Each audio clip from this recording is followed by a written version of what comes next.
Poona pact 1932 doctor B.R. Ambedkar और महात्मा गांधी के बीच हुआ एक महत्वपूर्ण समझौता था। ये समझौता 24 सितंबर 1932 को पुणे की यरवदा सेंट्रल जेल में हुआ था। ये समझौता ब्रिटिश सरकार के सांप्रदायिक पंचाट कम्युनल अवार्ड के जवाब में किया गया था। सांप्रदायिक पंचाट में दलित वर्गों के लिए अलग से निर्वाचन मंडल सेपरेट इलेक्टोरेट की व्यवस्था की गई थी, जिसका मतलब था कि दलित वर्ग के लिए केवल दलित ही वोट दे सकते थे।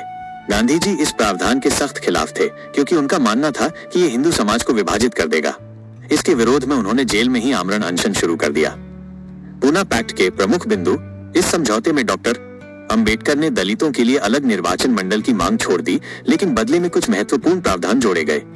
संयुक्त निर्वाचन मंडल: दलित वर्ग के लिए अलग निर्वाचन मंडल के बजाय संयुक्त निर्वाचन मंडल जॉइंट इलेक्टोरेट को स्वीकार किया गया। इसका मतलब था कि दलित उम्मीदवार के लिए सभी हिंदू नागरिक वोट कर सकते थे। सीटों का आरक्षण: प्रांतीय विधान मंडलों में दलितों के लिए आरक्षित सीटों की संख्या 71 से बढ़ाकर 147 कर दी गई। केंद्रीय विधान मंडल सेंट्रल लेजिस्लेचर में भी कुल सीटों का 18% दलितों के लिए आरक्षित किया गया। आरक्षण की शर्त: यह आरक्षण तभी तक प्रभावी रहेगा जब तक दोनों पक्षों की सहमति न हो।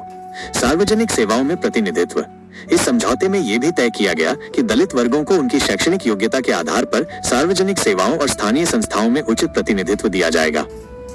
डॉक्टर अंबेडकर की भूमिका: पूना पैक्ट में डॉक्टर अंबेडकर की भूमिका बहुत महत्वपूर्ण थी।